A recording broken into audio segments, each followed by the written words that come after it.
So before I share a little bit about myself and tell you how I got started, I just want to take a little bit of a minute to say thank you to everybody. In the United States, we're going into Thanksgiving week, and sometimes you need to be reminded to be grateful. And for myself, I just really want to thank all of you for coming out here week after week after week and bringing these virtual tours to life for our tour directors and for me. I know the community that we have built is precious to me and to the tour directors. And I want to thank all of you that do find time and resources to tip the tour directors. You have made a world of difference for them in the last year. So from me to everybody out there, please know I thank you. It's hard for me to respond to everybody individually, but I do know and record everything that's been sent to me, and I see all of the notes and I see all the emails. So please know that I am very grateful for you being a part of this community. Okay, so let's get to it.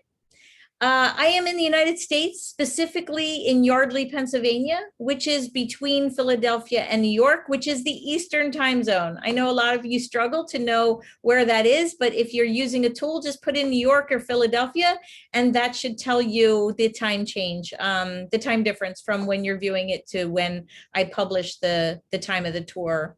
Don't let the name Girl Travel Tours fool you. We welcome everyone on our physical tours and our virtual tours, not just girls.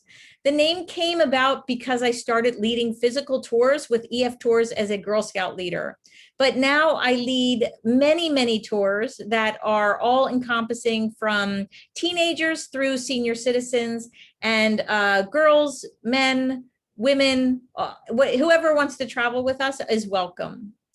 And when we're not able to travel physically, we have been traveling virtually. And I started this virtual tour program back in May of 2020. 2020, right, exactly. And there's a couple of reasons why I started this program. I really wanted to support the tour director community during this time of travel restrictions where they haven't been able to work. I have a lot of friends all over the world who are tour guides, and it was just such a great thing for us to do, which was use our resources wisely and put my technology skills with their education and their leading of tour skills together and bring this to you virtually. So thank you. And, you know, I really wanted to keep the excitement of travel alive for my travel group. And then thankfully we met all of you, and we extended that opportunity to those of you who found us through your friends, your family, social media, and any other way you came across us. We've done more than 50 tours since COVID struck. If you'd like to access any of the recordings, they are all available for you. You can access them through my YouTube channel, Facebook page, or through the Girl Travel Tours website. There's a virtual tour drop-down menu where you can access all of the recorded tours, and you can do a search on YouTube as well. We have several more tours planned for the coming year. We will be putting more tours up for 2022, but right now the ones you can sign up for are Costa Rica, Sicily, Northern Spain, Bethlehem, and a Christmas markets in Europe tour. Check back as we add the new destinations for our 2022 list. As long as you're interested in viewing these virtual tours, we will continue to produce them. And I just wanted to give a shout out to the friends on Facebook who are watching this live stream. And hopefully we have combated all the scammers, and nobody is out there that paid for a link to access this tour, or nobody paid somebody on Facebook to access this tour. I hope that we have really combated the scammers, and they are not taking advantage of any of you anymore. So please know that no one should have paid for a link to access this tour. We do allow tipping to the guides. So if you find that you like the presentation or you appreciated the content, you can feel free to tip during the presentation or afterwards. So I just want to let you know that. I want to review a few ways for you to interact with us during this event.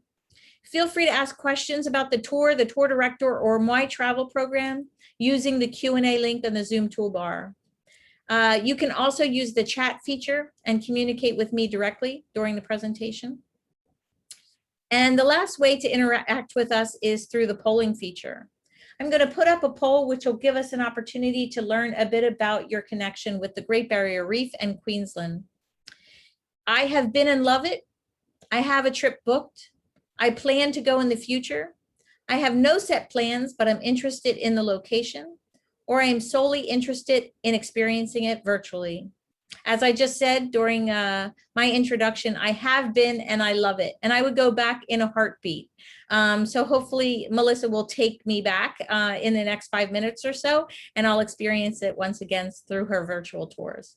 So it looks like most people, 45%, have no set plans, but they're interested in the location. There's about 20% that have actually been, which is awesome. So I'm going to stop sharing my screen. And if it's in the middle of your computer screen, just feel free to click off of that viewing button and you'll be back to viewing the slide. Today's tour, along with all of our tours, is scheduled for 90 minutes plus a Q&A. So I hope you're ready with a snack in hand and a drink and maybe a cup of tea if you're coming from Australia, because I know it's morning there for you guys. And you're all ready for this virtual tour. A tour would not be complete without a fantastic tour director. And we're lucky to have back Mel from Australia, who will explore Queensland with all of us. I'll share with you via the chat and the Q&A how you can tip the tour director. So if the presentation and our guide has shared an expertise and you appreciate it, you can certainly tip during this presentation. So today I want to bring Mel back on, and if you remember, she was here with us before and she did a virtual tour of New Zealand. So Mel, if you're ready, you can join me. I'll hand over the controls and you can share your screen. Nice to see you again, Mel, as always. Thank you, Mara. Thank you so very much. I'm just going to share my screen.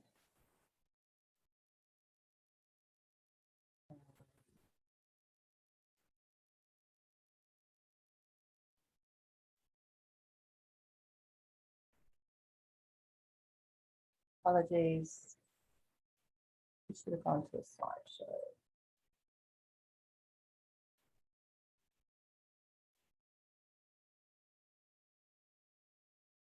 Right. Okay, sorry for the technical difficulties there. Okay, can you hear me okay?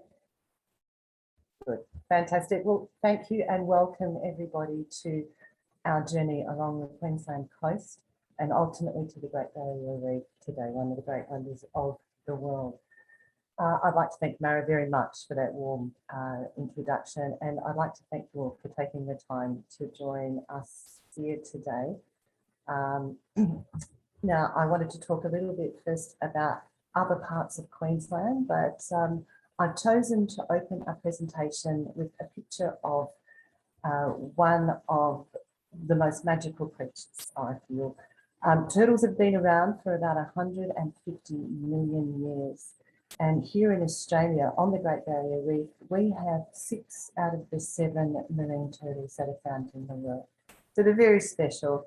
And this guy is a green turtle. So I've chosen to open with him today. Hopefully we'll see lots of them. Okay, so before we get into the presentation, I wanted to give you an overview of our position. We are quite a unique spot in the world. We occupy a latitude with not very many other countries.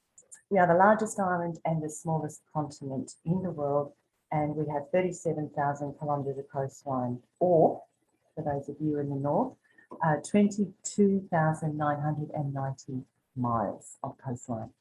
Now, they do range from the very rugged Southern Ocean beaches or cliffs that are subject to the swells coming in from Antarctica, to beautiful surf beaches with golden sand, tropical warm reefs and idyllic islands.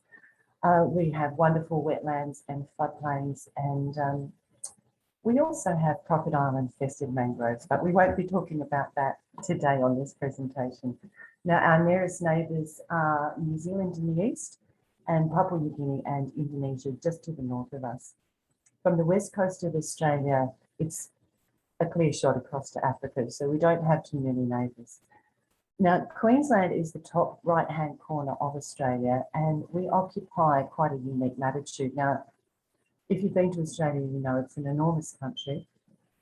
We are, in fact, the same size as mainland United States of America, minus the state of Texas. So it's huge. We only occupy around 10% of the land, but we do, in fact, use a lot more than that. Now, countries that occupy a similar latitude to us here in Queensland, first of all, I guess a good example is Madagascar. So Madagascar, the island nation, sits in exactly the same latitude as us. In Africa, we're talking about northern Botswana, Namibia, and Zimbabwe. Rio de Janeiro in South America, if you like. But really, they're the only countries that we share this latitude with. In the northern hemisphere, our equivalent would be the Caribbean region, Saudi Arabia, India, Bangladesh, somewhere in that vicinity. So you get an idea of the climate that we experience here. Now we'll just move on to our next map. Now I apologise, I was unable to get the top part of Australia to fit into this, but the map really is just to give you an idea of the size of the states. So today we're focusing on Queensland, which is in the top right-hand corner, the green state. And we are the second largest state in the country behind Western Australia, which is the large yellow state on the left-hand side of the picture there. Now we are the second largest state behind WA, but we are the third most populated state in Australia. We only have a population of 25.5 million people here in Oz. In Queensland, our population is 5.2 million people. The most populated states are to the south of us, being the state of New South Wales, where the capital is Sydney, and the state of Victoria, where the capital is Melbourne. So, when we take a closer look at the state of Queensland, I just wanted to give you an idea of the size. Now, we have something in the realm of 1.7 million square kilometres here, and that averages out to roughly 3 people per square mile. Now, 1.7 square kilometres translates to 667,500 square miles. So it's an enormous state.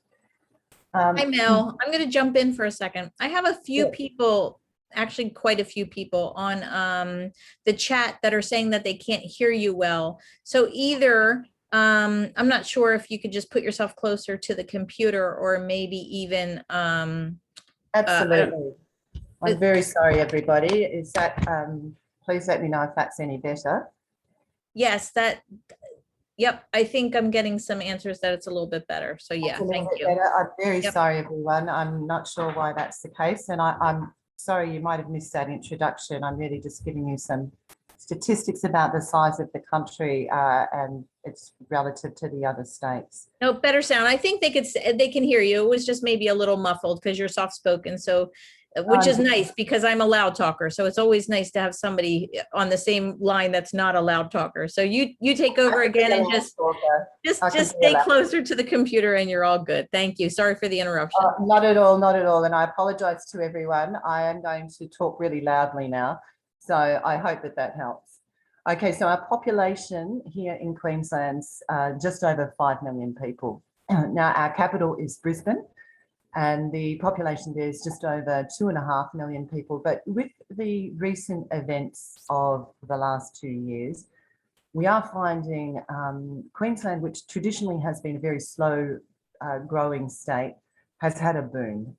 People looking for a sea change, they're able to work from home, and they're looking for a warmer climate, and it certainly is a warmer climate here. We've also had a recent announcement here in Australia, you're probably aware of it, and that's that Brisbane has been awarded, or given, the wonderful honour of hosting the 2032 Olympic Games. So we are seeing a lot of people moving to this region, and I think it's going to be a big time of growth.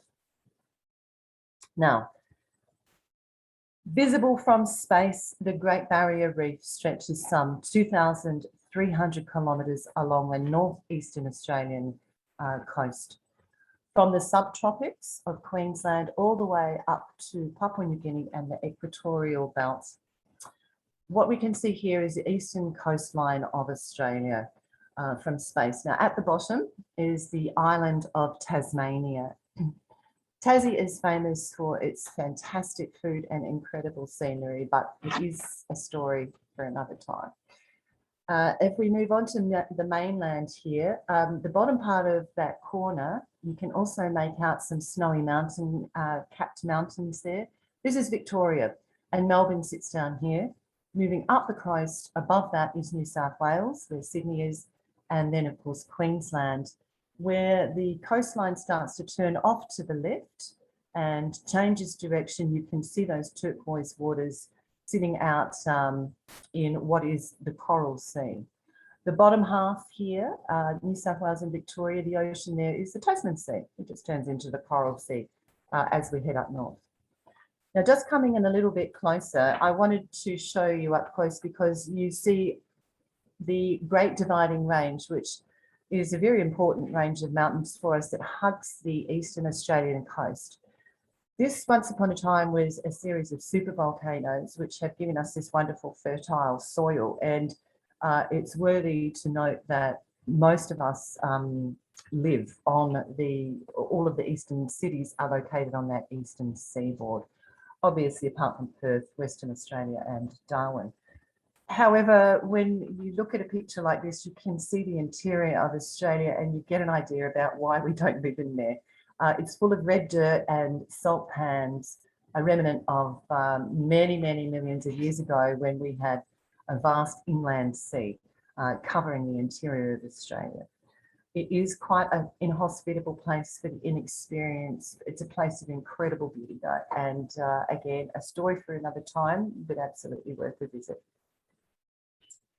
Okay, so the term the Great Barrier Reef was first used by one of our great explorers. Now, his name was Matthew Flinders. It was back in 1802. Now, the name suggests that it is in fact a single entity. That's not the case. The reef is made up of over 3,000 different systems. So islands, coral cays, ribbon reefs, continental islands, and so on. And it occupies the continental shelf that sits off the Australian northeast coast. It covers an area of around 350,000 square kilometres, so it is enormous, or 135,500 square miles. Right. So the reef is estimated to be a lot older in the northern reaches than it is in the south, at around 18 million years old. At different times, the ocean level has been higher and lower, and it's largely believed that these reefs started to form around 500 million years ago.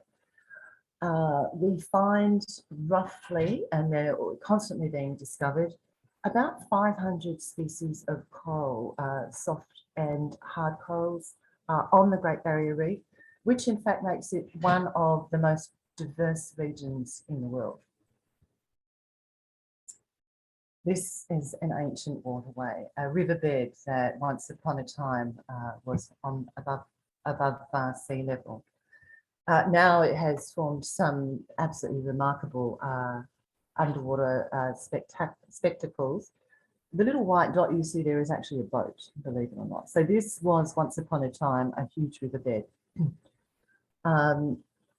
As the continent of Australia has drifted north, pushing those southern reaches into those warmer areas, we do find that the southern parts of the reef are some 2 million years old. So they are the youngest part of the reef, and they're definitely developed in a different way. Now, before we get into the Great Barrier Reef, I think it's important that we spend a little time having a quick look at the state that it lies off the coast of. So, Brisbane is the river city. Now, Brisbane is the capital of Queensland, and we have a population of around 2.5 million people here. Now, once upon a time, Brisbane was an incredibly dangerous place to go. When the colony of Sydney was established back in 1788, I apologise, that's my dog making all of that noise there. It became very apparent that they needed somewhere to send the reoffending convicts because people were transported out for a variety of reasons. It could be something as simple as having stolen a loaf of bread to feed their family.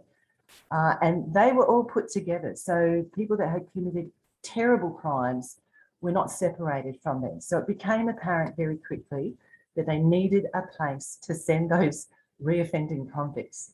And one of our great explorers, Matthew Flinders again, had explored this region and found this wonderful river. So it was deemed to be far enough away from Sydney that it wasn't going to present any kind of danger to the colony there.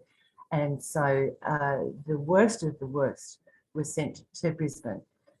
Now, the city, and I apologise for the quality of this photo, particularly on the right-hand side, but I really wanted to show you how the river winds through the city. We're not on the coast in Brisbane. A lot of people are quite surprised by that. This colony had the worst reputation. You were not supposed to approach it. It was deemed to be incredibly dangerous.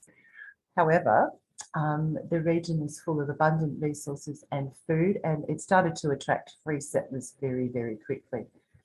The bend in the river is the site of the original convict settlement, and if you take a look on the right-hand side, this bridge coming in is going into exactly where that colony was set up. And remember, when people were transported here from Great Britain, most of those people were unable to swim.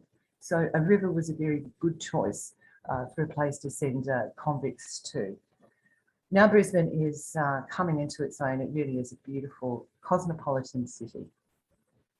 We are headed now slightly south of Brisbane, and we're going to the New South Wales and Queensland border. I wanted to mention the Gold Coast because it has a perfect climate year-round, and it's extremely popular with Australians and international visitors. The Gold Coast gets its name from post-World War II. Families were coming back, soldiers were getting married, having families, and they were looking for inexpensive locations to have family holidays. And south of Brisbane, they were heading down to this wonderful area, and a real estate agent coined the expression when he said that the land was worth gold. So the name has stuck, hence the name, the Gold Coast. This is looking north from the tallest building on the Gold Coast, known as Q1, towards Brisbane. So you can't see Brisbane. It's about an hour and 20 minutes drive north of here. The beautiful beaches you can see along the eastern seaboard. You'll repeat it up and down the coast of Australia. But in the middle there, you can see something that we call the Broadwater. So this is a huge area which has become a mecca for boating and for fishing. And it really is giving you an indication of why this region is so incredibly popular. Okay. Now the Broadwater has easy access as well to the ocean. So a lot of people will put their boats into the river up, half an hour away or so from the coast, and they can make their way out to the ocean. It's a very special place. It's also one of the fastest growing cities in Australia. Looking south, I've included this picture to show you, or to demonstrate, just how many surf beaches there are on the Gold Coast, and that's just a little bit there.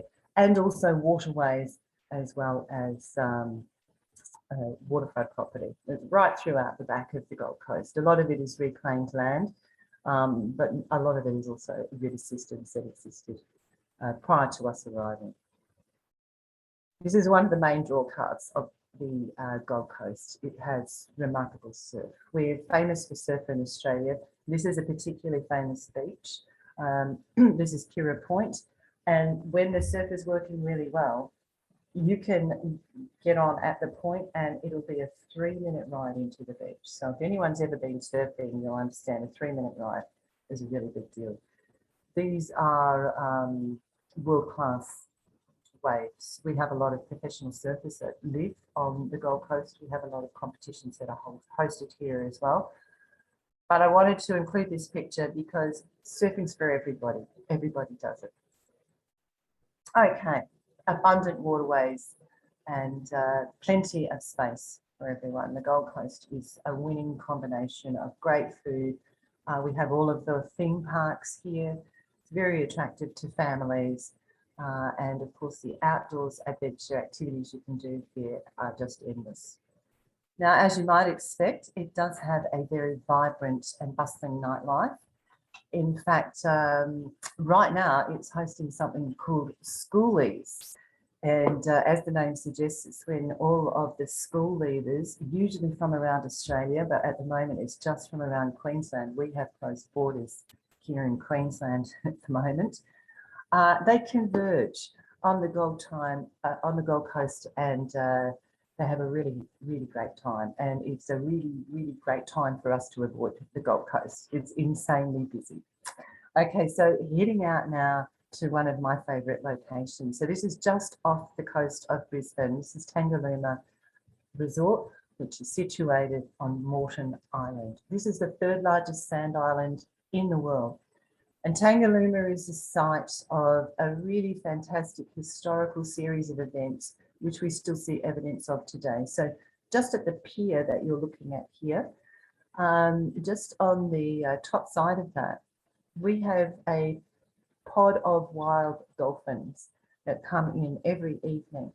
Now, traditionally, over the last 1,000 odd years, and no one can tell us exactly when this started, the Aboriginal people, the Quandamooka people of the region, used to have a bit of an alliance with the dolphins, and the dolphins would assist them in herding the fish up and onto the beach. As a reward, the Aboriginal people would give the best part of their catch to the dolphins. And so as a result, those wild dolphins come into the beach every single night. You used to be able to feed them. They have tried to change that a little bit. You don't interact with them, but you can certainly see them. It's amazing. It's worth the visit. And this is only a 1.5 hour ferry ride from the city of Brisbane. So nice and close, and that's Tangalooma. Now, just off the coast of Tangalooma, they have sunk these wonderful shipwrecks. You can sort of make them out, and you can see all of the boats in this location. They have done this in order to create dive sites. There's around about 5 different vessels that have been submerged, and this happened about 20 years ago. So we have just a wonderful selection of dive sites here. It is also a great place to learn to dive, and it's used extensively by the locals and of course visitors as well. Now, we have a very grim history in Australia, particularly on Moreton Island. This once upon a time was a whaling station. During the 1800s, Australia, well, everybody hunted whales and seals, almost to the point that they were hunted to extinction. And the humpbacks and the southern right whales were hunted all over the place. But Tangalooma or Moreton Island, there's evidence of this everywhere. There are cleaning stations and also harpoons, just like this one we see pictured here, positioned all around. I'm happy to say now, though, that whales are protected in Australian waters. Now, I've included this picture just because I know it has nothing to do really with the Great Barrier Reef. However, this was an evening at Tangalooma and the sunset was beautiful. What you're seeing here are kookaburras. They are the largest of the kingfisher family, and they are real. They were very obliging. They all turned their heads at the same time, and they're carnivorous. You can see they've been out there while the dolphins feeding was going on, and they've managed to score a little bit of fish. So I just wanted to include them. They're the kookaburras, and we have several species of kookaburras in Australia. We also have beautiful sunsets, and this was what they were watching. Okay, so from here we move to the Sunshine Coast. And the Sunshine Coast is a place near and dear to my heart because that is where I'm coming to you from today. I live on the Sunshine Coast. The backdrop to the Sunshine Coast are these remarkable mountains. These are known as the Glasshouse Mountains. Now, Captain Cook sailed up the coast here of Australia back in 1770. He was claiming the coast in the name of the then king. But as he sailed past what we now refer to as the Sunshine Coast, he noticed that there was these unusual mountains in the background, and it must have been raining because they were glistening. Now, Cook came from Yorkshire in Great Britain, and he thought that these unusual mountains reminded him of the chimney stacks from the glass foundries that he grew up next to in Yorkshire. Hence the name, the Glasshouse Mountains. They are, in fact, old volcanic plugs. So once upon a time, the entire coast was covered in super volcanoes, which also gives us this wonderful fertile soil. Now, over many, many millennia, that they have eroded away. The soft soil surrounding that volcano has disappeared, giving us that hardened magma chamber and these very distinct shapes across the landscape. The one in the front here is Tippergargan. Off to the right of that is Biawa, and the unusual one at the on the right-hand side is Cornrowing, which are all Aboriginal names. And if you come here, I will tell you the story behind them. The fertile soils here allow us to grow lots, and with the beautiful climate, you can imagine we can grow just about anything, but typically the crops in this region are mangoes, avocados, pineapples, strawberries, macadamias, of course. They are our native nut here in Australia. A lot of people think that they're Hawaiian. They are in fact Australian. Captain Cook took them to Hawaii. There we are, a bit of trivia for you. But as you can see here, this is why we love it so much. It's a very laid back version of the Gold Coast. So we're approximately an hour and a half's drive north of Brisbane at this stage. And if you look at the top right, you can see those Glasshouse Mountains that sit in the background there. We have over 120,000 kilometres, 120 kilometres of coastline. And once upon a time, it was a series of sleepy little towns that have all joined together. It is absolutely full of waterways and national parks. In fact, the coastlines here include lots of national park walks, and it's a huge holiday destination for most Australians and also international visitors. We have just had our runways extended, and it is becoming an international airport as well. We have our own airport. This is the main beach. This is the jewel and the crown of the Sunshine Coast. This is Noosa.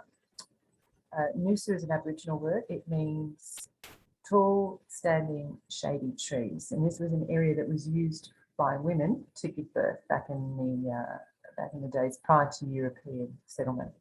You can see the waterways in the background, but also Mount Karoi is the pyramid shape you see in the distance. The national parks are exquisite, and you have this wonderful sort of urban and natural mixture here. But picture walking through this bush, heading out maybe to do a bit of snorkeling, and you look up, oh, and there we are. Oh, everyone's favourite marsupial, the koala. We have a big population of koalas here on the coast, and they are koalas, they're not bears, people, just so you know, they're marsupial. And the word koala is an Aboriginal word. It means no drink or no water, because they were observed not to drink water. They get all of their hydration needs from the eucalyptus leaves that they eat. Okay, heading slightly further up the coast now, folks, we are now headed into the whale watching capital of Australia and Hervey Bay. Now, the different types of whales that you would see here in our whale migration season, which starts usually around about April, would be the humpback whale, which is the one that we have pictured here. The southern right whale was named that. I know you have the northern right whale because it was the right whale to kill back in the days when they were hunted. And the minke whale, as well as killer whales, sperm whales, and a variety of others. But they are our main whales that migrate. And they are heading to the warmer waters of the Great Barrier Reef. The females are giving birth to their calves, and then they very slowly return back down the coast, making their way back to Antarctica for our summer months.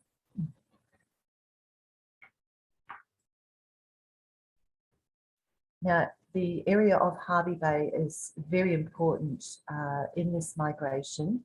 They are usually on a mission on the way to the top of the country to give birth, but they tend to take their time as they return back down the coast. Hervey Bay serves a wonderful purpose. It is a huge calm bay which they can take a rest in, they can shelter, and there's plenty of food. So mum and baby get a rest on the way back to Antarctica, where they will spend our summer feeding up to return and repeat the process all over again. There's a lot of tail slapping and fin waving going on, which is happy behaviour. And it's not unusual also to see marine turtles whilst you are out doing a bit of whale watching. You never know what you'll see. So sometimes you can see sharks, dolphins, all kinds of things. Keep your eyes peeled. Now, from here, it is only a short 45-minute ferry ride across to world famous beautiful Fraser Island. It is the world's largest sand island and was formed roughly 850,000 years ago. Fraser Island is the European name for the island, but Gari is the Butchalla people's name for the island, and Fraser Island, or Gari, is the traditional home of the Butchalla people. Now, Fraser Island was also World Heritage listed back in 1992, and it is impossible to get the whole island into a photograph to show you, but it was World Heritage listed for examples of unique and extraordinary or superlative examples of ongoing geological processes.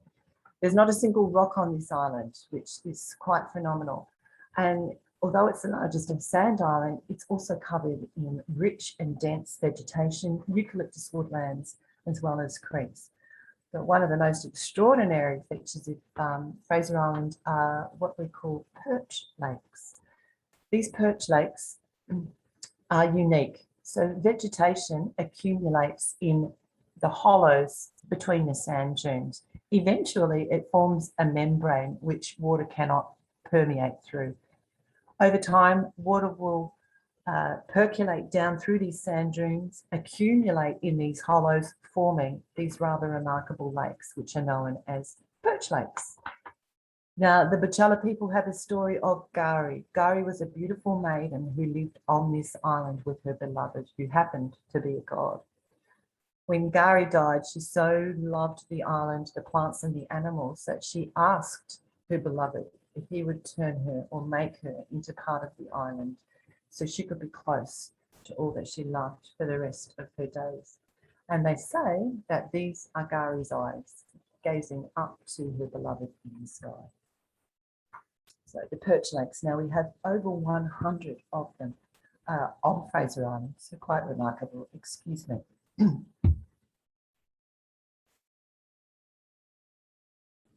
So as well as spectacular beaches that you will pretty much have to yourself, you will have these wonderful sand dunes. It is all protected, however, incredible forests. And if you do a day trip, which I would highly recommend, you probably won't run into anybody. The population of people here is 182. You might see some of the other locals though. So here on Fraser Island, the other thing they're famous for are dingoes.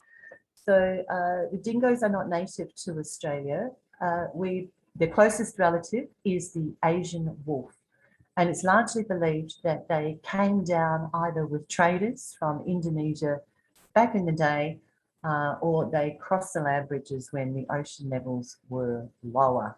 Now, dingoes have only been around in Australia. There's only evidence to suggest they've been here for about 3,500 years. Now, just like a wolf, they howl, so they do not bark. They hunt in a pack, they're nocturnal. But one of the interesting things about the dingoes on Fraser Island is that they have taught themselves to fish. So you'll often see them sitting at the edge of the water, waiting for the surf to bring fish into the little gutters, and they've taught themselves to fish. So that is quite a unique adaptation. The dingoes on Gari are also the most pure bloodlines we have in Australia, and I think that's due to their isolation of the island. Now, being nocturnal, if you do get up for sunrise, you do find that's the time you might run into them. They're heading back to their dens. Now, for adults, they don't pose any real danger, but for children, they can be a problem. So it's important to remember that. But look out for their tracks. They're really amazing. This is the largest of the over 100 perch lakes that we have on Fraser Island or Gari, and this is a beautiful Lake Mackenzie. Now, I had stolen this picture, but I wanted to show you just how blue and pristine these waters are. The sand is almost pure silica. It squeaks underfoot when you walk, and the waters are soft and alkaline.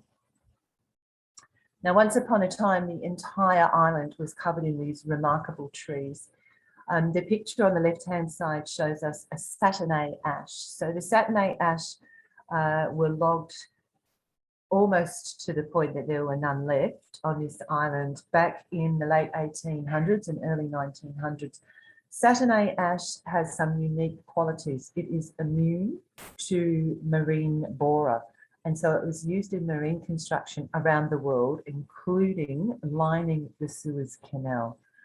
They put a stop to logging here on Fraser Island back in the 1950s, and we still have some of these beautiful remnant giants available for you to see and give you an idea of what some of these trees must have looked like. It is estimated that some of the trees that were cut down were somewhere in the realm of 1,500 to 2,000 years old. Now, if you're travelling along the east side of Fraser Island, you'll no doubt run into the Mahino, which was a Japanese tanker that got caught in a cyclone. We don't generally get cyclones this far south, but every now and then we do. And that was back in 1935.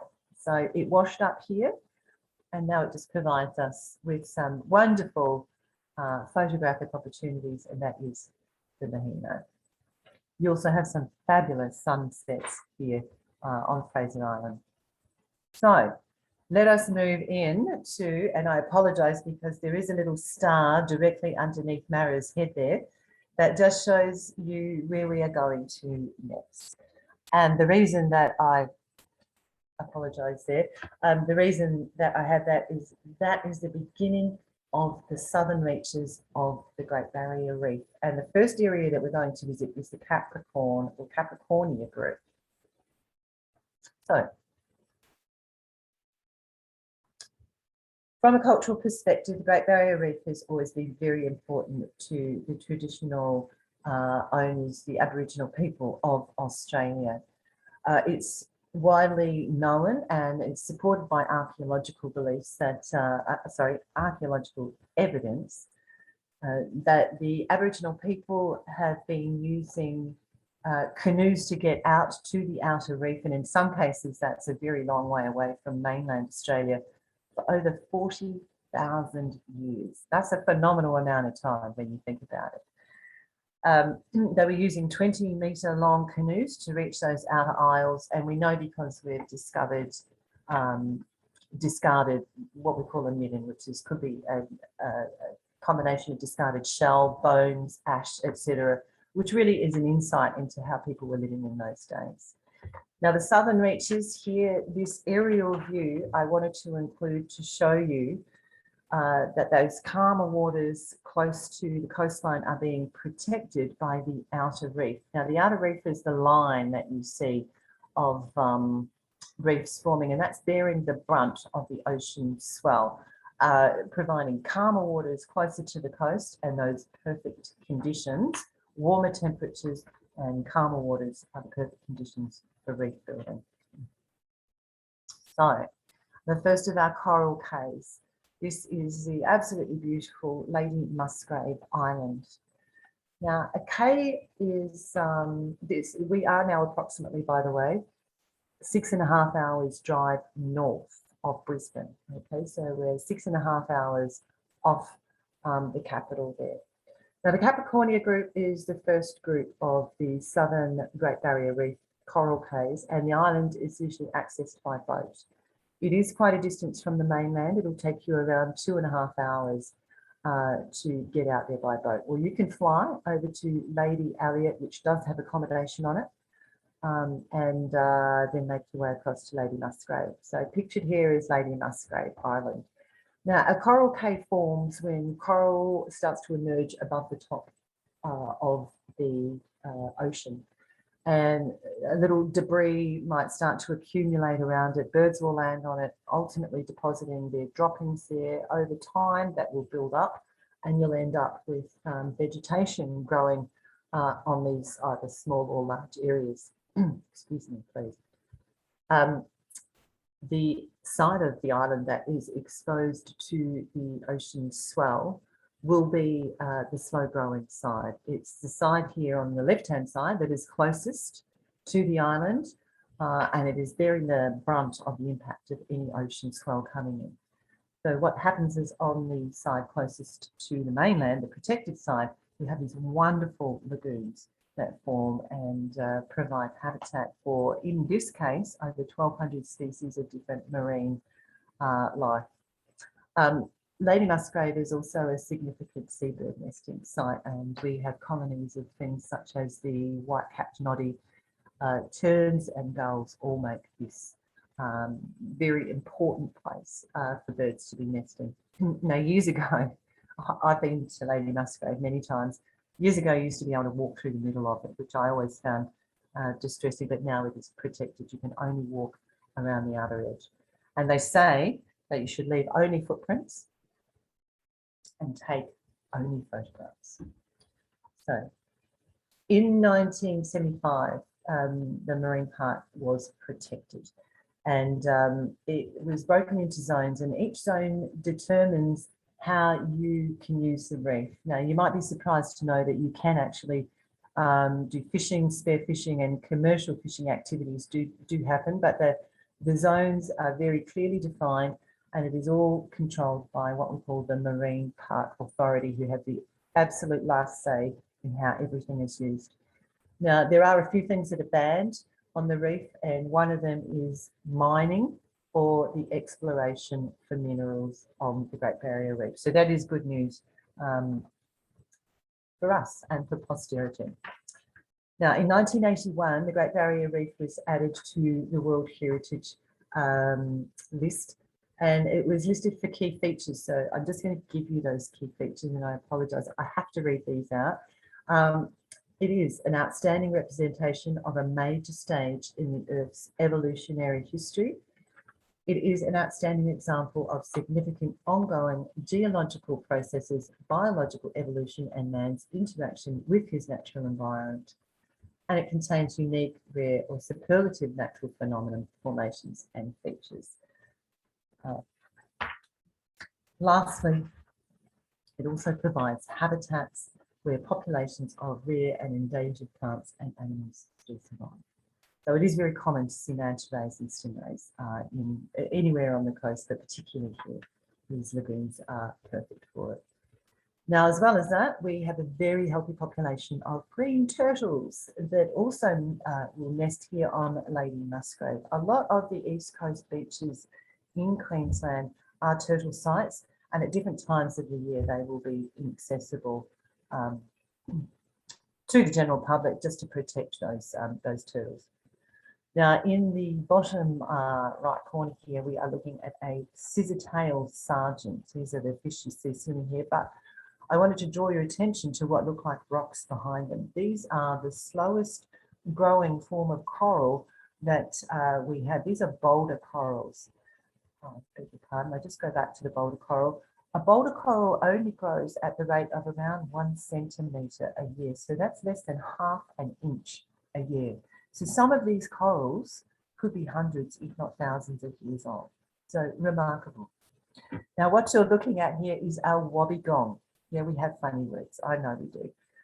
He's an Australian shark. He's completely harmless. He tends to feed on the bottom, and he's kind of got like gums. But the other sharks you might see, look, let's face it, sharks live in the ocean. You could see any kind of shark, but typically in the lagoons, you may see a black or a white-tipped reef shark. Now, they're generally very timid. Now, I apologise again because now I'm over the spot that I wanted to point out. So just underneath where I am is the next area that we're headed to, and it is the middle section of the Great Barrier Reef. You can just see the star coming up underneath the box there. I apologise. And we are going to the Whitsunday Islands. So the Whitsundays are the centre of the middle section of the reef. And pictured here is Hamilton Island. Hamilton Island is the most developed of the 74 continental islands that make up the Whitsunday. So at one point in the past, these islands were all part of mainland Australia. The ocean levels have risen, cutting them off, providing us with these rather wonderful, what we call continental islands. Now, only 30% of this island can be developed, and that is wonderful because it's kept all of the attributes that we love for nature, the walks, the wildlife, and the pristine beaches in as good a condition as it possibly can. And that's a rule for all. Not all of these islands are inhabited or inhabitable as well. A very short flight away from Hamilton Island is what is considered to be one of the most beautiful beaches in the world. This is Whitehaven Beach, and it is on Whitsunday Island.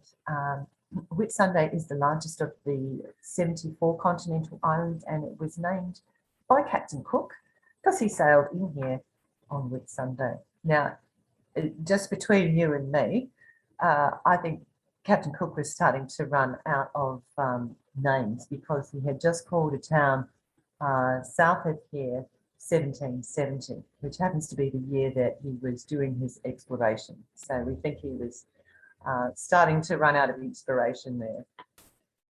Now, Whitehaven Beach is also very popular for weddings, and you can imagine arriving here for your wedding by scenic flight.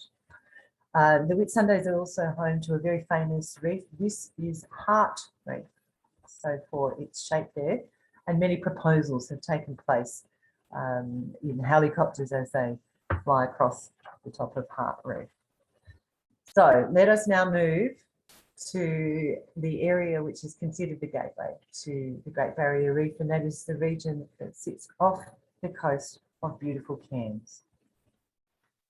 So here we see Green Island. Now, Green Island is a coral cave that sits just off the coast of Cairns. If you look in the background, you can see the buildings of the city of Cairns, population about 130,000 people. They're nestled just at the base of the Great Dividing Range. So we say this is where the rainforest meets the reef, and it is where the Great Dividing Range comes the closest to the coastline in Australia. Now, Captain Cook sailed a very, very wary crew into this bay back in 1770, and he sailed in on Trinity Sunday. So he has named it Trinity Bay, and Cairns is positioned on Trinity Inlet, I beg your pardon. Now, Green Island is named Green Island for the big population of green turtles that they have in this area. Now, you can access the reef very quickly from Cairns at 1.5 hours on a boat, or, and this would be fantastic, you can fly in. You can take a helicopter flight.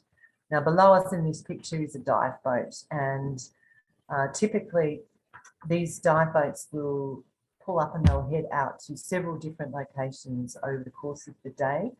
They'll go in off the back of the boat. However, if we were to go out, for example, with a group with Go Ahead or EF, we tend to go out on the bigger vessels. Now, again, apologies, I just want to show you what it looks like. So we go out on a giant catamaran that can usually seat up to 300 people, and we would go out to a pontoon. Now, I have taken this photo out of one of my tried and true catalogues here, so I apologise, but I wanted to really give you an idea of what it is like when you get out there. The pontoon is covered to provide you with sun protection, and the idea of pontoon is quite simply all of these operators go out to the Great Barrier Reef every day. Now, if they were to throw an anchor down every time they went out there, very soon there'd be nothing out there for us to look at. So the pontoon is a permanent anchorage, semi-permanent, to which the boat can tie up, and all of the activities for the day can then be conducted from that pontoon. This minimises the damage to the reef, and ultimately it allows everybody to spread out, and you've got lots of space, as well as giving the reef the best opportunity to minimise any kind of damage. Now, at the very end, on the right-hand side, we see semi-submersible vessels. They're usually glass-bottom boats. This particular pontoon is two-storey, but if you have a look just down at the front here, I wanted to point this out to you. Pretty much to get into the water, you walk down a set of stairs, you're already standing in knee-deep water, and then you gracefully swim off into the snorkeling area. Now, this is a picture I took at Cairns on the pontoon probably about 2 years ago now, and I've included it mainly because I thought it was a great picture, but also you get an idea about how far away we are from mainland. That's Cairns, and it is Cairns, folks. Cairns, think of a can of tuna. R, the letter R, is a very overrated letter in the Australian language, just so you know. So Cairns. Cairns is sitting underneath that storm there. So weather can be very, very localised. This was taken in what we call the wet season. So this is cyclone season. And the reef that day was like glass. It was an absolutely perfect day. Now, the view in the other direction, this is the snorkeling area. And I just wanted to include it so you knew what it kind of looks like. You can see a couple of snorkelers, and you can see the square rest stations there. If you get tired, you can stop there, as well as the buoys that mark the area that you must stay within. But this is what you've really come to see. And that is, of course,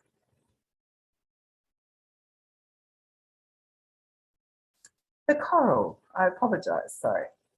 So let's talk a little bit about the coral, because the coral is the hero in the Great Barrier Reef. Now, I mentioned earlier we have around 500 species of coral, and the coral polyp is the basic building block for reefs. They are the smallest and simplest of organisms, but they build these incredibly complex systems. Now, pictured here, we are looking at a colony of branching corals. These branching corals, excuse me, each one of those branches is a colony. Just to give you an idea, behind it is what we refer to as a brain coral or a boulder coral. So you can just see the diversity. The variety of shapes and colours these small creatures are capable of creating is quite something. Now, it is important that you understand what the colour is here. When you look closely, you can see the delicate colour of the living tissue inside the coral. And this is an algae which we call zooxanthellae. So it is a super important algae. I cannot stress how important it is. Without it, quite simply, there would be no coral reefs. Zooxanthellae produces 98% of the food required for the coral polyp. And it will also take away the wastes such as phosphates and nitrates that the coral polyp produces. So this is a wonderful symbiotic relationship that they have going on there. Now, zooxanthellae cannot live in temperatures over 30 degrees C or 86 degrees F. And so therefore, when we have a warming of the ocean, we have these terrible events known as coral bleaching. And quite simply, the coral polyp and the algae can no longer live together. And the polyp will spit the algae out. And these events can cover vast areas in a very, very short period of time. The ocean currents are warming the world around, so it is something that we are struggling to keep a grip on, but watch this space. It's not something that we necessarily can do a lot about without action from across the planet.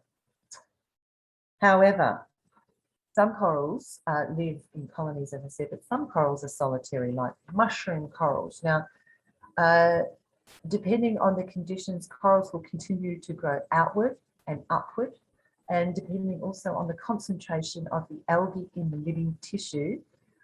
Remember, it's in the tissue, it is not in the skeleton of the coral. So when those coral bleaching events happen, that's why the coral appears completely white, is that living tissue has completely disappeared. Now, the position and the light of the reef will also determine the size and the scale and the colours that you see of the coral. Now, let's talk a little bit about the other creatures you're going to see there. As well as corals, you're going to see a lot of fish. So these guys are yellow-tailed fusiliers.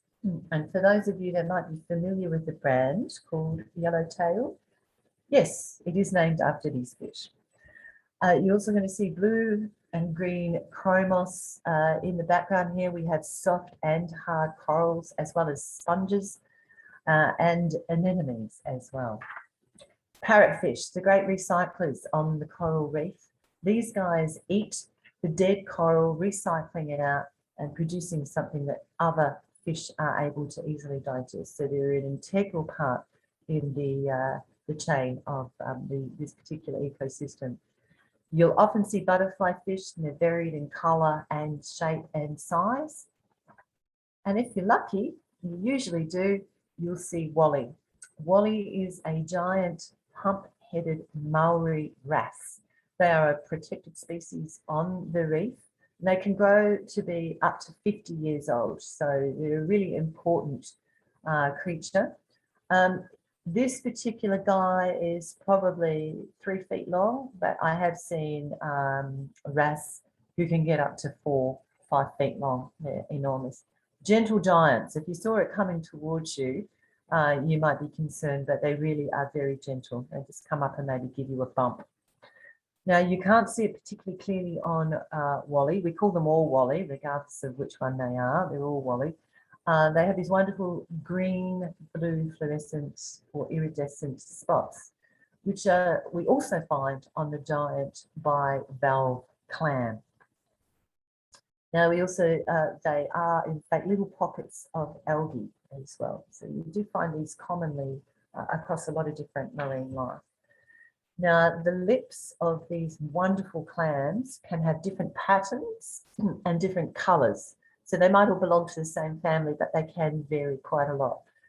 And unlike in the movies, any motion will get these close to these guys, will get them to close up, but they do it very slowly. And they certainly do not have the ability to capture a stray hand or a foot. So just so you know.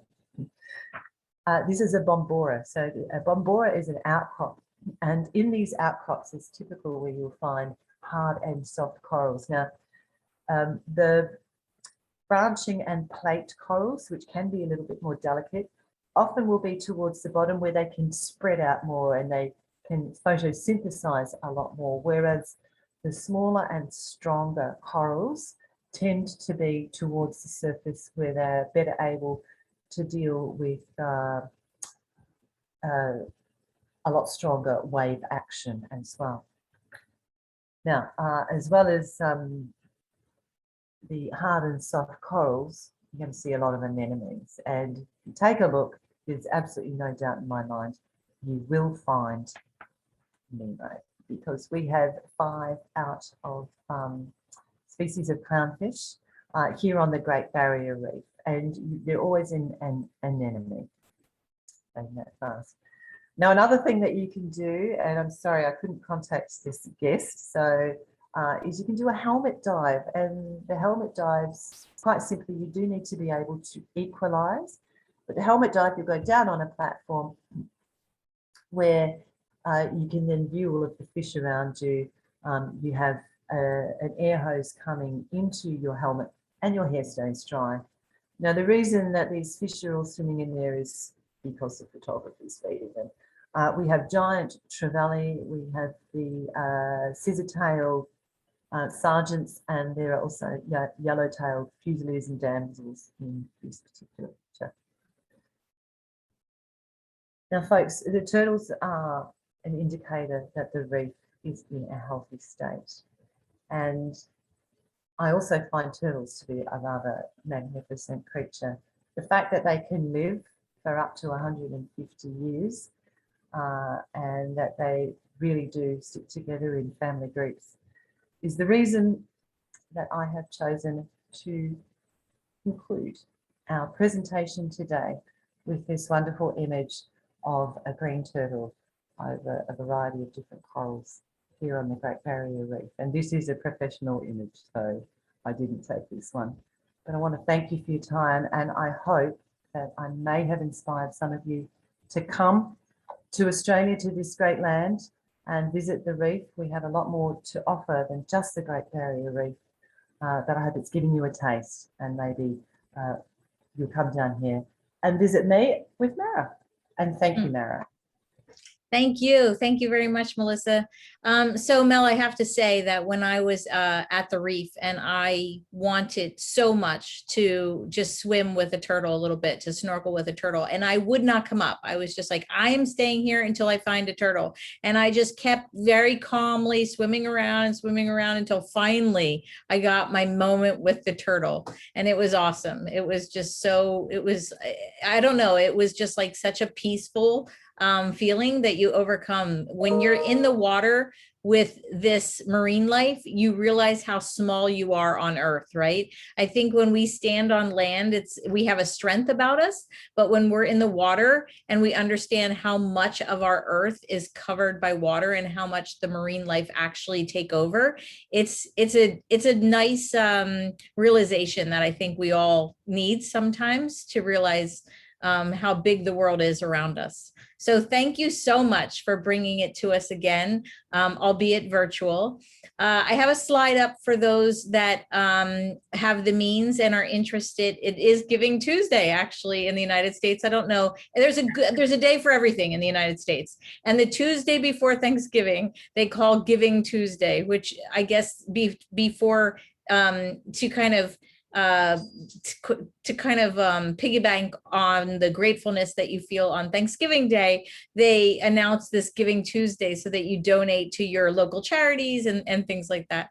So it is Giving Tuesday. Anyway, I have the instructions up if you choose to tip the tour guide today. So Mel, I'm going to ask you if you would like to take a drink, and then let's go on over to the Q&A where we can try to get through as many questions as possible. I did leave a lot for you here. You can address them as you think that you can answer them, and then we can just go from there. Excellent. Well, thank you so much. That's really nice to hear you say that. And just looking at some of the comments here, I'm thrilled that you feel you'd like to come here. It really is magnificent. And I am slightly biased because I live in Queensland. You may remember me as being a Kiwi, and I am. I'm very, very parochial Kiwi, but Queensland has a superb climate. And I have had the pleasure of going out on the Great Barrier Reef over 200 times. And I can honestly say, I can count on one hand how many times I haven't gone in the water. So yeah, it's a special place. So let's start with some of these questions. Okay, so the question is, how does global warming impact the health of the vast system? Look, this is a great question, and I could probably spend the rest of this time actually answering that. But in a nutshell, let me just say the increase in the temperature of the ocean is what will ultimately have the effect on the corals. So the coral, quite simply, once we hit 30 degrees C or 86 F, the coral and the polyp and the algae can't live together. So as the oceans warm, it really does have a threat on any coral anywhere in the world. It stands for that to be. I mean, we've tried all kinds of things. We've even tried putting sunshades over some areas to see if it reduces it. But at the end of the day, the only thing we can really see that is going to improve, or at least keep the reef and all coral reefs around the world, is if we can keep those ocean currents cooler. So I hope that answers. It's a subject near and dear to my heart, and I'll try not to get on my little soapbox and go on. Can the boats go in the rain? Absolutely, yes. So the boats go out in the rain. You're going to get wet, whether you get in the water or not. And if you choose to not go in the water, I meant to mention this earlier, if you choose not to go in the water when you go to the reef, you can do the glass bottom boats, the semi-submersible vessel. There's beautiful viewing platforms as well, or you can even do a scenic helicopter flight. So rain, hail or shine, the only thing that will stop the boats from going is when it's windy. So we don't go out when we hit anything over 30 knots. Okay, other waterways, seawater or freshwater. So where we've been on the reef, anything off the coast is salt water. And the water temperature, great question. Sorry, I forgot to include this before. The water temperature in our summer months, so in your winter, it can feel like a warm bath in the area of Cairns. So it's not always ideal. The temperature is, I'm just trying to convert it in my head, sorry. We probably sit around 75 and then, yeah, anywhere between 65 through to about 80 degrees would be the water temperature. And it would depend on where you were. Remember, the reef does reach over a couple of thousand kilometres as well. Mel, the lake, is that also saltwater or is that freshwater? The lakes, I beg your pardon, the lake is freshwater. The lakes on Fraser Island are all freshwater. Some of the freshest water ever because it percolates down through all the sand dunes. So, yeah, those lakes are freshwater, but all of the other areas are marine, and so we're talking saltwater generally. Pollution. Okay, well, I think everyone's having trouble with pollution, but we're quite, I don't know how many of you have been here and perhaps observed that, but I do think we have quite a clean country. The issue we have is with fishing pollution, with plastics that could have drifted in from other places. And also one of the big issues we have, because Queensland is where we grow sugarcane. In fact, it's one of our largest agricultural crops in Australia. And there are pesticides and fertilizers that we use that can run off. And right now we're in the middle of our massive stormy season. So these things can, you know, also have an effect on the reef. So climate change has, so the next question here from Eric is saying, what's climate change done to the reef? Well, Eric, what it has done is it has increased those incidents of coral bleaching. Coral bleaching is completely determined by the temperature of the water. Quite simply, that's all it is. And we can't do much about it unless everybody does a lot about it. But we try and do the best that we can. And that is, of course, reducing pesticides, fertilizers, and our own interaction with the reef. Now, another thing that I meant to mention is that sunscreen can be quite degrading to the reef. And in our summer months, or the wet season, if you like, we have marine stingers in the water. So we encourage you to wear, it's beautiful, and I'm being sarcastic, it's a full body lycra suit, but it provides you with protection from the sun, so you don't have to apply as much sunscreen, which is a really big deal, and also protection from any of those marine stingers, which I apologise, I meant to mention earlier on. Okay, so next question is, how has COVID changed travel to Australia and Queensland? Well, you can't come here at the moment. That's how it's changed it. Since March 2020, the Australian borders have unfortunately been closed, but good news. So just this week, we have announced that we will have the return of international students and our overseas workforce. So we have a lot of people that come in to do fruit picking and whatnot. They are now permitted to come back into Australia because we've had quarantine caps. Don't get me started. But anyway, we can't wait. I cannot wait myself. I mean, we're all excited. We have internal borders even within our own country at the moment. So look, we've been lucky. We have really not had a great deal of COVID, and particularly here in Queensland, we've had no cases. So that's how COVID has changed, but it's not long now, and they're going to open to international travellers. I believe January 2022 is the intended date from our government. So yeah, we want you to come. Please don't let that put you off. And you won't have to quarantine shortly. I know I work for a lot of companies, but I know EF and Go Ahead weren't traveling anywhere that they had to subject the travellers to quarantine. So yeah, that's about to change. We're at 91% fully vaccinated here in Australia. So I hope that helps. Now, it is absolutely beautiful. With the rising ocean levels due to climate change, is there a concern for these beautiful low-lying marine areas? And that's from John. Yes, John, there is. There's a terrible concern. Also for a lot of the beachfront property. We're seeing it already, to be honest with you. And if you have been watching the world events, you'll know that we've just had the Glasgow meeting. And of course, it's the South Pacific nations that are screaming out to try and slow down the rising oceans, of course, the melting ice caps, etc. Okay, Teresa, do they have a good place to go shopping? Teresa, don't be sorry. It's fine. It's a perfectly fine question. I know lots of people like to shop. Yes, not on the reef, but Cairns and everywhere else. We've got some of the best shopping ever. Oh, Kathy's written that the best whale watching she has ever done was in Hervey Bay. And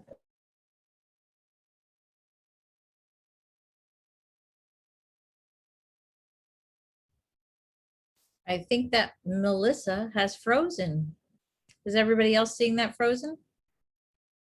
So I'll give her a second to come back.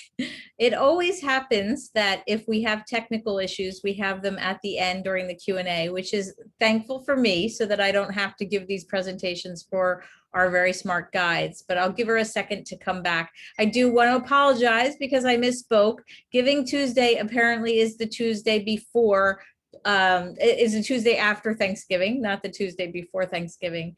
So make that noted. I also want to say that when I was in Cairns, I was lucky enough to be there with another Girl Scout troop from the Australia. And what happened was they hosted our group and they came to the beaches and they did a big barbecue for us. It wasn't really a barbecue though. It was what they called a sausage sizzle. A sausage sizzle was mostly very, very long hot dogs that we would be used to on like white bread, kind of what we would used to. And they did fairy, I guess it's called fairy bread, which is bread, butter, and sprinkles like we would put on ice cream, very, the sugar sprinkles. So that has always been something that's near and dear to my heart. And that's my biggest memory on the Great Barrier Reef coastline, which is Cairns. What I didn't know before I went there was that you can't just walk into the water when you're on the coastline in Cairns, because apparently there are alligators. You guys from Australia, you can correct me if I'm wrong, but my understanding is that you just can't walk in from the beaches in Cairns. Another thing that really left me with quite an impression was there is a road, and I'll look at the chat, maybe you all know this road, that it's bat filled. So you can drive down, walk down, or be a part of that experience where all of the bats come about and out in the evening down this particular road in Cairns. So they were some of my experiences that I did when I was in Cairns in Australia after the snorkeling in the Great Barrier Reef. I saw that there was a question about how the diving and how deep, and I was actually a certified scuba diver at the time. And when I went to the Great Barrier Reef, I found that I didn't need to scuba dive because everything was almost accessible from snorkeling that I would have seen from a scuba diving perspective. So I actually ended up snorkeling with my group instead of going diving. So actually we have Mel, who has just rejoined us. Mel, I have tried to keep everybody entertained with some of my Cairns stories while you were gone, but you can jump back in and give them your expertise instead of my silliness. So feel free to pick up on the Q&A. I'm so very sorry about that. My dog seems determined for me not to be involved in these. She just pulled the plug out on my computer. I can only apologize. Now, I'm just looking for the Q&A. I've only got one Do you there. actually see the questions? You may not see them now because you just logged in. So why don't I read some of them to you? Perfect. Okay. So what again caused those mountain shapes related to the volcanoes in the Sunshine Coast? I'm so pleased you asked. So the Glasshouse Mountains are what we call old remnant volcanic plugs. So once upon a time, the entire coast of Australia was covered in supervolcanoes. Now, as those volcanoes became less active, the magma or lava would harden in those chambers that were where it would have erupted from. And over time, as the volcano eventually became extinct, those hardened magma chambers, because they're a different kind of a rock to the outside of the volcano, are all that is left, because that soft soil around them has now eroded away, leaving this freestanding peak, which is really the old hardened magma chamber of the volcano. And they're all across the back of the Sunshine Coast. You see it all the time. So you see it particularly, I know you're familiar with the area, Mara, from Byron Bay all the way up to the Fraser Coast is evidence of these old supervolcanoes. Speaking of Fraser Island, is it inhabited at all, or is it just day trippers? Okay, so there's 182 people that live on Fraser Island. Yeah, so it's only a small limited population. It sounds idyllic, but it can be problematic living on an island. If anyone's ever done that, you can run into trouble with well, you can't just go to the shop, let's put it that way. So when you were showing us the whales, a question came up about the baby whales. How long do they stay with their moms? Oh, up to 2 years, believe it or not. So the baby whales will stay with them up to 2 years. Often when they are migrating, the baby will be born and the calf that mum had the year before will be with them as they're migrating up and down the coast. So they are very much family oriented, and the mother whales are super protective of their babies. So, but we have this wonderful energy at Hervey Bay. The whales are very free and it's just magical. You really get, I mean, those photos I took were, the whales were just there, literally just there. You're not allowed to approach them. They come up to you, but you know, you could feel them coming alongside the boat and looking at you with those very curious eyes. So yeah, just magic, really. That's awesome. Someone writes, Karen writes, when we went to Lady Musgrave's, the boat ride out was really rough. Like she said, probably 75% of the people were vomiting on the way out, but when they returned, it was a calmer sea. Are there different times of year that you have a calmer boat ride than others, or is it time of day, or is it just potluck? Okay, well, I'm very sorry that you had that experience, because I am very familiar with the ride out to Lady Musgrave, and it's a long way. Okay, so it's a long way. So what happens is around about the 2-hour mark, I think people have just about had enough at that point, and it only takes one person to set everybody else off. And I apologize for being so blatant there. No, there's no better time of the year to go. And often what happens is you're going with the swell when you're coming back. So you could have exactly that 75% of people ill on the way out, which by the way is not common. It's not common. But on the way back, you would have very few, because you're coming in with the swell. So you're not trying to ride it out there. I have sea legs, so I don't really suffer from seasickness, but I did get it once when I was pregnant, and I have a newfound respect, because I understand you'd want to do anything to get off that boat. What I would suggest is, if you're going to go to Musgrave, then spend the extra money and fly to Elliot, and then just go across by boat, which is only a quick little transfer. It is magical. Or alternatively, you go to the Whitsunday region, or you go to Cairns, where it's only 1.5 hours out to the outer reef from Cairns. Generally, most people can handle that. I've been on boats. I could tell you some terrible stories, but I won't. I could also tell you some marvelous stories, but unfortunately I've been out there just pre-cyclone and we should never have gone out, and we knew we shouldn't have gone out. The captain was just trying to do the right thing, but we nicknamed the boat the Vomitron, just to give you an idea. So Well, moving on.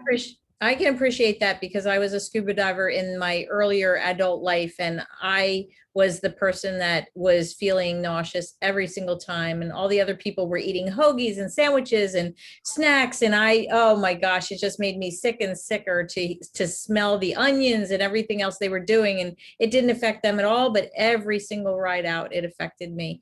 So I am I don't know, I'm considering acupuncture or something because I'm about to go to the Galapagos and then to Antarctica, and I better get over this. I better get over it sooner or later. So, okay, well, Diana's actually just made a very good point, and it's a trick I use because I do work with a lot of the cruise ships too. If you've been on cruises, you'll notice there are piles of green apples in trays. So there's an enzyme in green apples that does help counteract that. But Mara, have you tried those magnetic wristbands? oh, I have tried it all. I have tried it all. And Behind honestly, the net? yeah, I believe it's going to be mind over matter. I'm going to psychologically beat this one. That's what I'm going to do. Well, your dedication is impressive. Yeah. Okay. So the question is, are they still dredging channels through the reef for the large ships? Okay, so there are shipping lanes in certain parts. So the reef is split into zones, and the reef can only be used according to how it has been zoned. And that's all determined by what we call the Marine Park Authority, who have the final say in everything. There are certain areas around the Cairns region we have shipping lanes that are dredged, yes. But they're not dredging anywhere that there is coral. Now, I'm not going to deny that a dredge and that kind of action can have a degrading effect on the environment, but the alternative is far worse, and that is that they dredge it or they make permanent canals there. Now, just on that note, because our shipping lanes are so incredibly narrow, if you are coming into Cairns, like there's certain sizes of vessels that they just quite physically can't take in there. You actually have something called oh God, what's it called? Oh, it's a pilot. So you will have a navigator flowing out to the ship that will bring your ship into the Cairns port. So you don't get, you can't just, it's a very specific route. So they're trying to protect that. There are also areas like Gladstone, which Gladstone is just, it's around the Whitsunday area. And at the end of the day, it has the world's largest offloading crane in for all of our sugar exports and coal, etc. as well. That's in the middle of the Great Barrier Reef. So all of those ships have to be able to get into those areas as well. But it is very strictly controlled. And at the end of the day, otherwise we would have an enormous part of the coast that would be inaccessible to any kind of export or import vessels. But yeah, we do still dredge parts, but not anywhere that is, certainly those pictures I've shown you, you're not going to find there's a dredge, even a couple of, 10, 20 kilometres away from these regions. That's just simply not the case. So let us change our subject matter to the two wall hangings behind you. And the question is, are they Aboriginal? And also, what part of your tour do you cover when you normally do a tour with students and with adults that has Indigenous history, and what kind of experiences can people expect? Okay, well, I'm glad that you've noticed the artwork behind me, and I'm very sorry to say that they're actually Fijian. So it's some pieces of artwork I got in Fiji. From a cultural perspective, now, sorry, let's just say the tours that I run, I try always to include anything that is relevant in terms of culture. I think no Australian story or history is complete without telling the story of the Aboriginal people. And also there's a lot of things associated with that where I want to say some of their stories are not for us to tell. Some of their stories are for them to tell. And the more you learn about the remarkable first people of Australia, the more you learn that they are they knew an awful lot. I mean, they learned to live here on this land where 85% of the plants here are poisonous unless you know how to deal with them. They have made the best lives for themselves, and they discovered the use of so many different things here, which I don't know how many people have to die to do that. But from a cultural perspective, no tour that I run would be complete without that aspect of it. And it, unlike New Zealand, where culture does permeate every aspect of our daily lives, culture here often is something that you have to travel to experience, just because Australia is enormous. It's just such a large country. And typically, the areas where you would see things of cultural significance, any of my tours, you'll get a lot of culture, would be the Cairns region, Darwin, Western Australia. And that's mainly because we're close to what we call country. We're close to a lot of those learning centres. I think it's really important for people to understand that within the Aboriginal community, you have to earn the right to learn the information. So you don't just necessarily get told everything willy-nilly. And that's what we refer to as the secret business that goes on. They're incredibly complex culture. And yeah, so any of my tours, Mara, here will certainly include Aboriginal history, and anything that's relevant, as much as I can tell. So when you were logged off for a moment, when your dog decided to get some attention, I was talking about the surprise that I found when I was in Cairns along the beach, and you can't walk into the water because of the crocodiles. How far does that last? Like, that was just such a foreign thing for me, to be at a beach and not be able to walk in the water. Can you talk a little bit about that? And is that really so dangerous for people that they don't use the water from the beaches?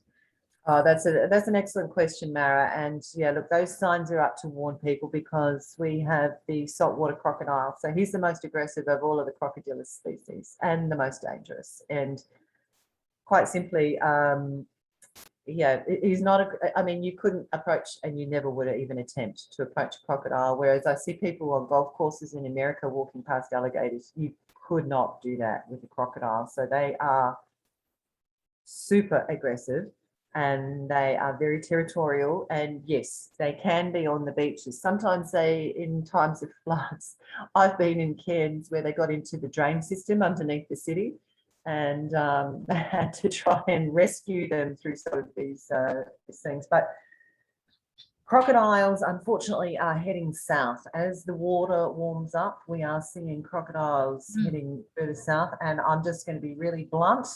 Crocodiles start at around about Rockhampton, and they go all the way around the top and come over to the other side of Western Australia.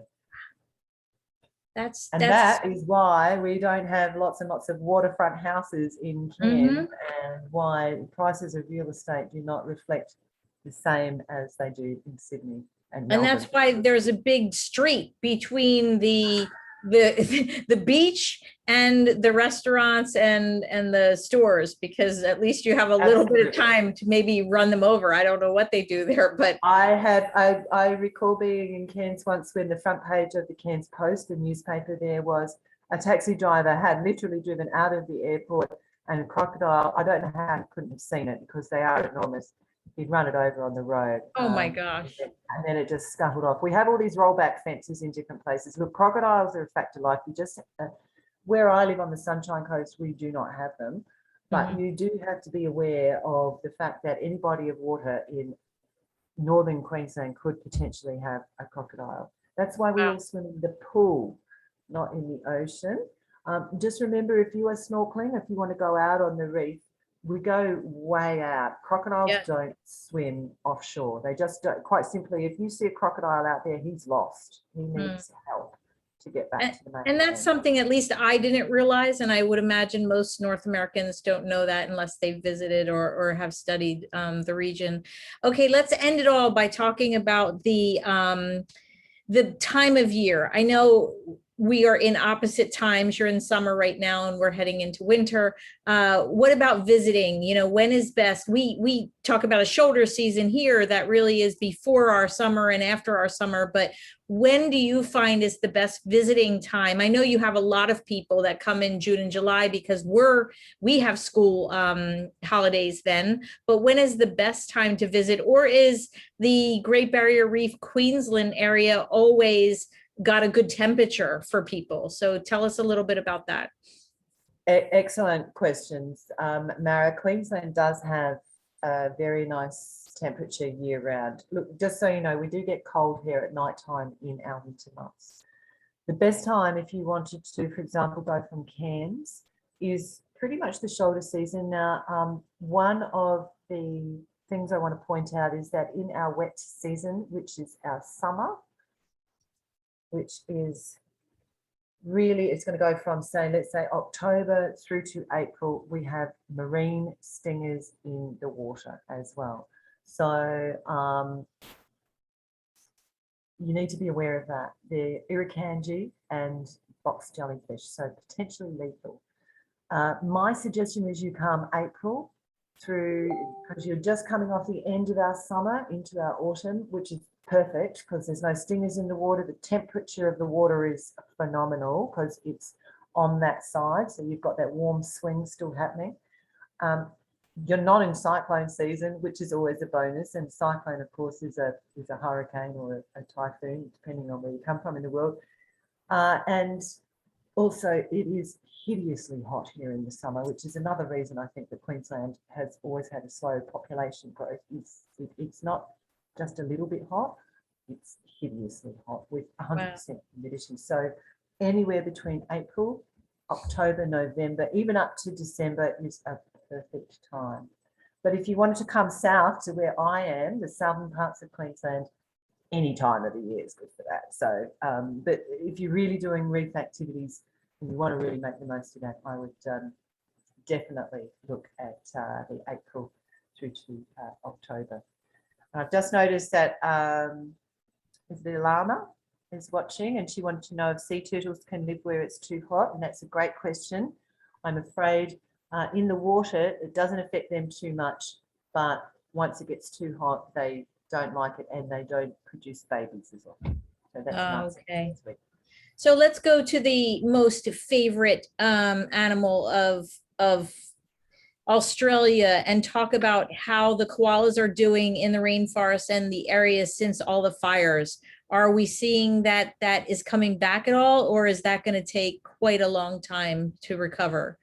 Yeah, look, great question. The koalas, as you know, we decimated by the horrific fires we had, which were then overshadowed by the events of the last 2 years. But you guys have just as bad fires as well. The koalas are doing all right. Now, they also struggle with something else because they are subject to a disease called chlamydia, which affects them, and effectively it sterilizes the females. So that's the problem that we're facing at the moment, and we're trying to get